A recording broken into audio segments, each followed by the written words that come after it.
Olá pessoal, hoje a gente vai falar sobre os erros mais comuns encontrados em aplicações, petições de EB2 pelo National Interest Waiver. Fiquem ligados.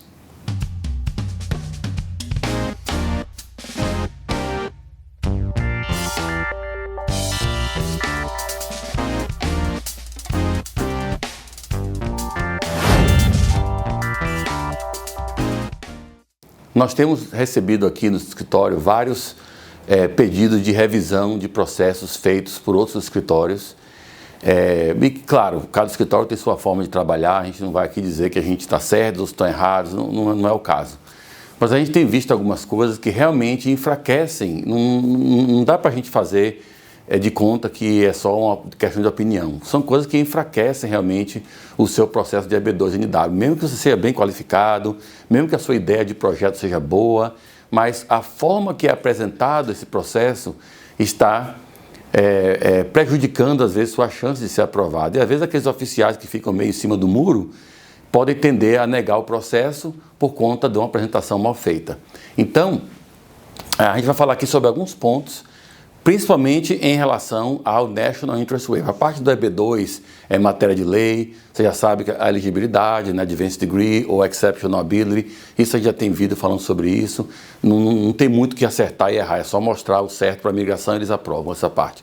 A parte discricionária, que é o National Interest Waiver, é onde a gente tem visto a maioria dos casos vindo negados de outros escritórios. E a gente tem feito revisão aqui e percebido que há um erro comum que alguns escritórios estão fazendo, e muitos são porque realmente não são feitos por advogados, são feitos por consultores que dão a consulta, advogados praticamente não participam do processo, e isso aí é uma coisa que realmente tem prejudicado muita gente que de outra forma teria o caso bem feito e bem aprovado, tá? Então, primeiro ponto é em relação ao primeiro prong. O primeiro prong, que é do caso Matter of Dun-Azar. Então, o primeiro prong, o primeiro teste é mostrar que o seu projeto tem mérito substancial e importância nacional. Então, muita gente que vai fazer esse processo com um personal plan ou um professional plan já está com um argumento muito fraco em relação a isso. Porque, basicamente, o professional plan está dizendo para a imigração, bom, eu não tenho uma oferta de trabalho, por isso eu quero fazer o NW, eu não tenho oferta de trabalho, mas se você me der o Green Card, eu vou ter, porque tem muita procura na minha área. Isso aí não é um argumento forte. Por quê? Porque no mérito substancial, você tem que falar sobre o seu projeto. E se você não tem nenhum business plan, você não tem projeto. Seu projeto é perseguir a sua carreira profissional, tá? Isso é muito beleza nos casos de EB1, de Extraordinary Ability, onde você tem que mostrar que vai continuar trabalhando na sua área, tá? Uma declaração simples de uma página já resolve isso. No EB2 não, você tem que mostrar com mais detalhes qual é o seu projeto. E agora que teve essa mudança no manual de adjudicação, dos oficiais de imigração, que saiu publicado ano passado, nós fizemos um vídeo sobre isso em fevereiro, vamos colocar o link aqui na descrição para vocês. Então, de acordo com aquele manual, o mérito substancial é fácil de demonstrar quando você tem um plano de negócios, porque você está mostrando justamente o que você vai fazer, tem detalhes sobre o seu projeto. E não é só uma coisa de, eu vou trabalhar na minha área, eu vou procurar emprego na minha área que tem que estar em falta. Isso aí não é um argumento forte. Então muita gente está perdendo essa parte do primeiro prong por causa disso. E eu tenho visto o RFEs aqui falando justamente sobre isso, né? E pedindo um business plan. Praticamente o oficial quer aprovar e fala, me dá o business plan para eu saber o que você está querendo fazer aqui nos Estados Unidos e a gente vai ver se aprova ou não o seu processo. Mas você está permitindo que o oficial busque uma forma de negar o processo se ele não quiser aprovar ou se ele tiver na dúvida, entendeu? Então, é muito importante para esse ponto aí você ter um bom business plan. Tá? A outra parte do primeiro prong, que é a importância nacional do projeto, fizemos um vídeo há 2 semanas atrás somente sobre National Importance. Então eu vou falar brevemente aqui, mas o vídeo também está aí, vocês podem assistir. Mas basicamente muita gente não tem feito o business plan, tem feito o professional plan. E isso, bom, não quer dizer que só porque fez professional plan o caso vai ser negado. Também não quer dizer que porque tem um business plan, garantido que o caso vai ser aprovado. Não existe isso, gente. Em imigração existe chance, aumentar a sua chance. Você está indo para o governo pedir um benefício de fazer um processo sem ter um sponsor e nem se deu o trabalho de fazer um business plan mostrando que tipo de projeto você vai tentar implementar nos Estados Unidos é um pouquinho, sei, né? Enfim, mas quando você tem então um business plan, isso é quando eu falo business plan, é para aqueles casos que não tem pesquisa científica, tá? Se você tem muita parte da sua carreira profissional foi na área de pesquisa, publicações em artigos, jornais científicos, você não deve se preocupar muito com business plan. Você pode fazer tranquilamente, escolher uma pesquisa qualquer, ver o que você fez, vai aprofundar mais essa pesquisa. E esse é interessante. O business plan é bom para o National Importance quando você vai estabelecer a criação de empregos. Então, para o National Importance, você tem que mostrar que vai gerar empregos ou que vai impactar de forma mais abrangente a sua área de atuação. Então, você não vai impactar de forma mais abrangente a área de atuação com business plan. Você vai impactar com pesquisa científica. Toda pesquisa científica, de forma inerente, tem o potencial de impactar aquele ramo de atuação. Mas se você não tem pesquisa científica e vai fazer um negócio, que no caso um business plan, então a gente tem visto algumas coisas em relação ao business plan. Até para as empresas do escritório de advocacia que trabalham com business plan, a gente tem visto empresas que fazem o business plan mal feito. Mal feito que eu digo porque não é um business plan para você de fato começar o negócio. É um business plan para o EB2 apenas. E eles nem se dão o trabalho de esconder isso. Está na cara, você vê na capa do business plan, tem lá. Business Plan para EB2NW, ou então Business Plan in Support of EB2 NIW Petition.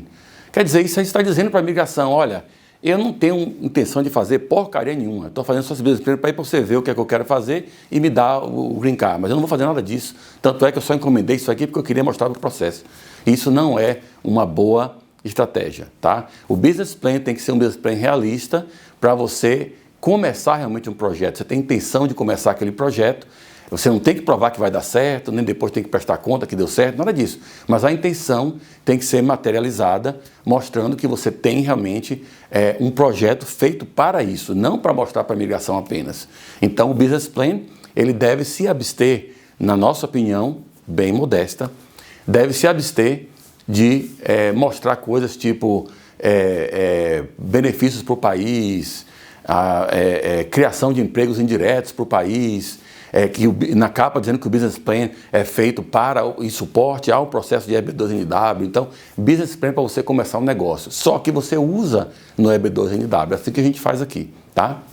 Então, o Business Plan que tem essa capa dizendo já que você vai estar mostrando aqui só para EB2NW, já é um Business Plan que está mal feito. Também tenham cuidado, tem Business Plan que chega no 5º ano e o valor está bem baixinho, né? Está bem pessimista, né? Então está mostrando ali, às vezes, $500 mil, $800 mil no ano 5, e você quer que esse projeto tenha importância nacional? Não dá, gente.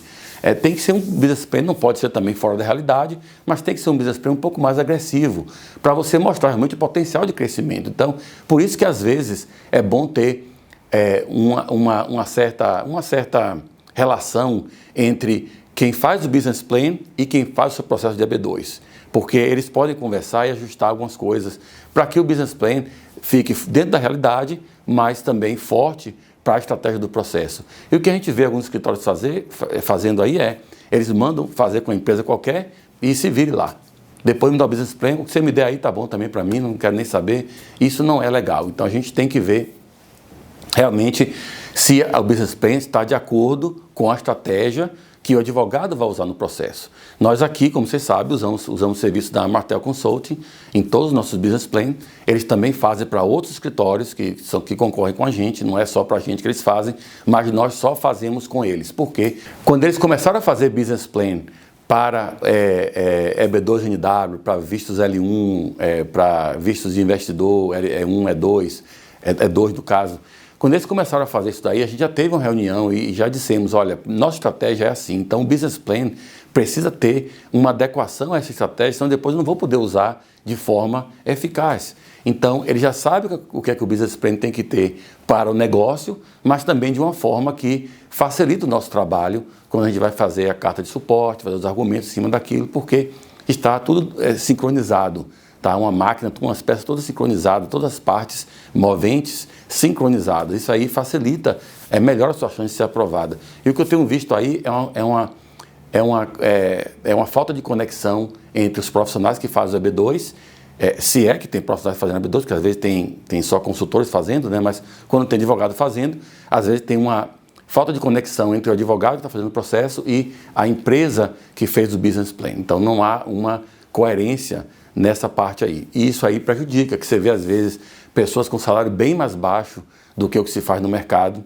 Eu já vi business plan aí que o CEO ganhava 40, 50 mil dólares por ano. Aonde nos Estados Unidos que um CEO vai ganhar 40, 50 mil dólares por ano?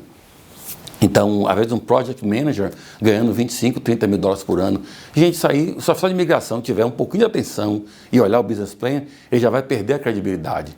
Já vai ver que foi feito só para o processo, não tem nenhum estudo econômico, não tem nenhuma viabilidade, porque você não vai fazer um projeto para a empresa onde você vai pagar para o seu gerente administrativo 30, 40 mil dólares por ano. Ou pagar para o seu project manager 25, 30 mil dólares por ano. Em nenhum lugar dos Estados Unidos.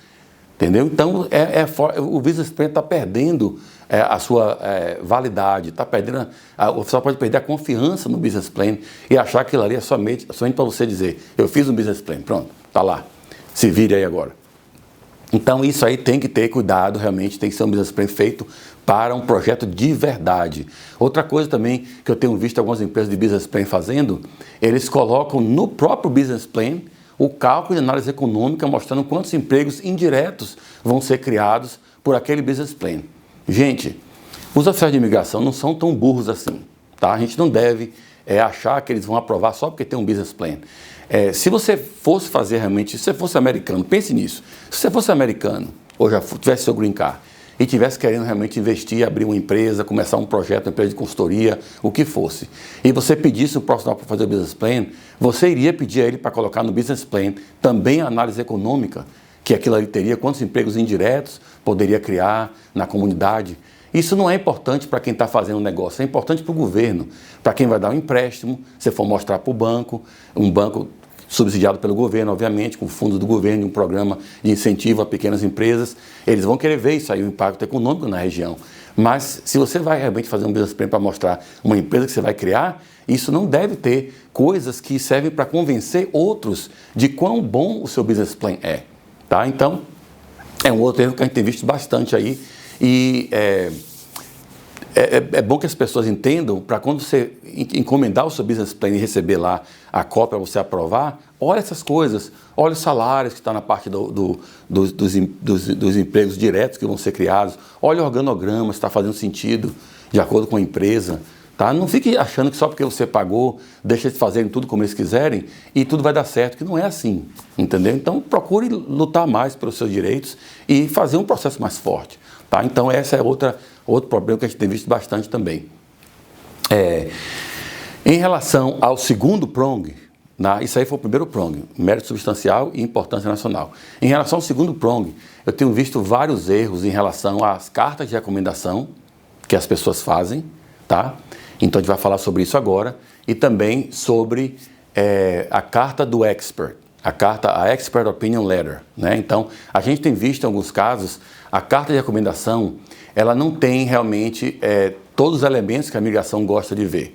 O que é que eles gostam de ver numa carta recomendando o trabalho de alguém e não somente provando o tempo de serviço? Bom, basicamente 3 parágrafos.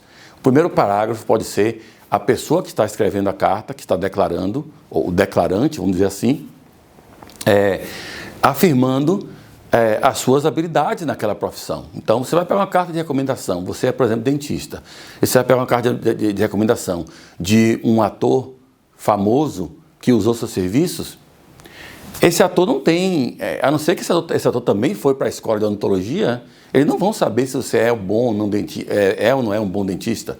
Eles vão saber que você foi bom para eles gostaram de você, foi simpático e tal, mas ser bom profissionalmente depende que a pessoa que está escrevendo a carta tenha realmente noção daquela área. Então, dê preferência a cartas escritas por pessoas que sabem do que estão falando, sabem aquela área de atuação sua. Às vezes um supervisor, o seu chefe, o seu sócio, colega de trabalho, às vezes até um empregado na mesma área, mas que tem profundo conhecimento. Então, é bom às vezes colocar o currículo profissional da pessoa que está escrevendo a carta em anexo, para dar uma base, a fundamentação daquela carta, a fundação da carta, vamos dizer assim, é escrita por uma pessoa que sabe do que está falando, tá?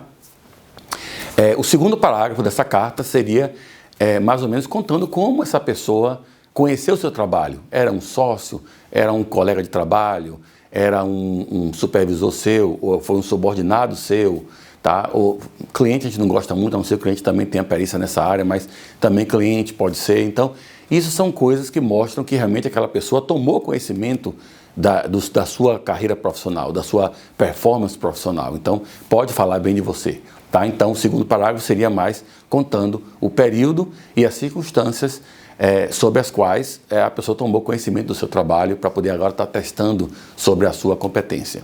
E o terceiro parágrafo deve ser realmente explicando, dando exemplos, explicando como você foi tão bom naquela área. Como sua performance foi tão boa, exemplo de coisa que você conseguiu conquistar, que você conseguiu melhorar para a empresa, que essa pessoa tomou ciência disso, melhor dizendo, porque conviveu com você profissionalmente. Então, essas são cartas boas, tá? Que tem todos os elementos que a migração gosta de ver. Então, a gente pega cartas aqui que não tem nada a ver, começa um parágrafo, termina com outro e vai falando uma coisa, daqui a pouco interrompe o pensamento, vai para outra. Fazer uma coisa bem concisa, bem certinho, os 3 parágrafos bem definidos. Primeiro parágrafo, como eu falei, qualificação do declarante. Segundo parágrafo, circunstâncias mediante as quais o declarante tomou conhecimento do seu trabalho. E o terceiro, exemplo da sua performance, de como sua performance foi boa. Isso é uma carta simples, não deve ser muito longa, tá? E quanto mais cartas conseguirem, melhor. Não vão com essa ideia de... Às vezes o cliente pergunta, quase todo cliente pergunta isso na consulta, né? Você teve consulta comigo, você se lembra que você perguntou também, né?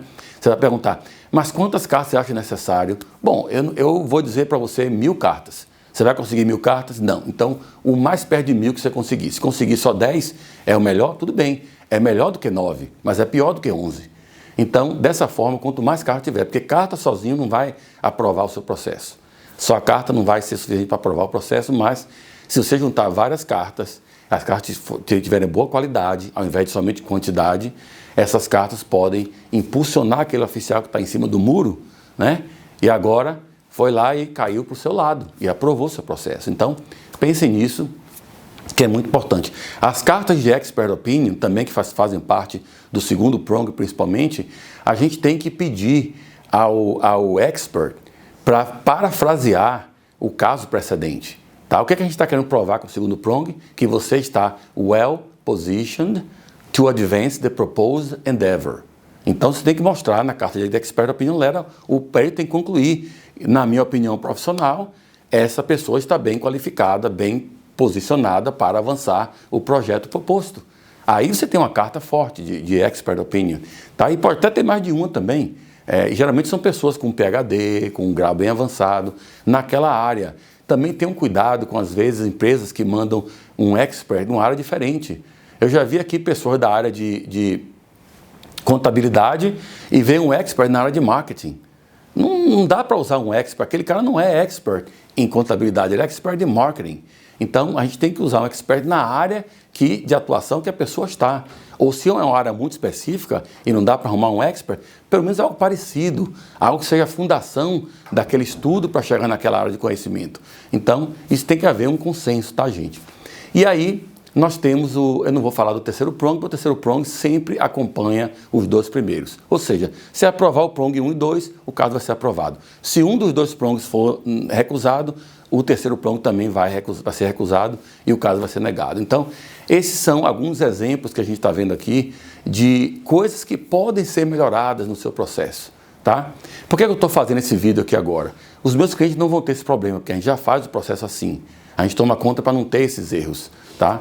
Mas outros escritórios talvez queiram debater essa ideia. Tá? A gente está aberto aqui à discussão, ninguém está falando que aqui é dono da verdade, mas para realmente fazer o processo melhor, porque tem muito mais imigrantes, principalmente brasileiros, querendo abrir 2NW, do que os escritórios de advocacia que trabalham com brasileiros conseguem lidar.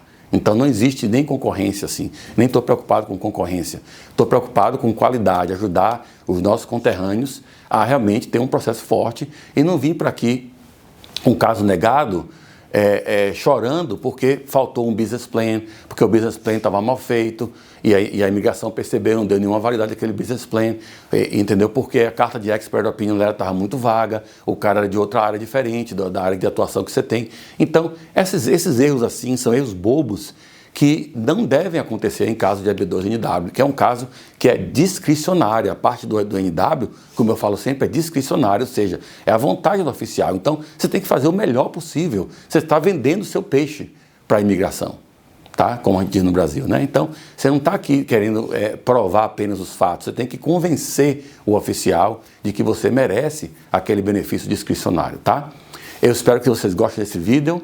Se não subscreveram para o nosso canal, por favor, subscrevam e também apertem o sininho para vocês serem notificados quando a gente subir um vídeo novo, tá? Nos vemos na próxima, pessoal. Tchau!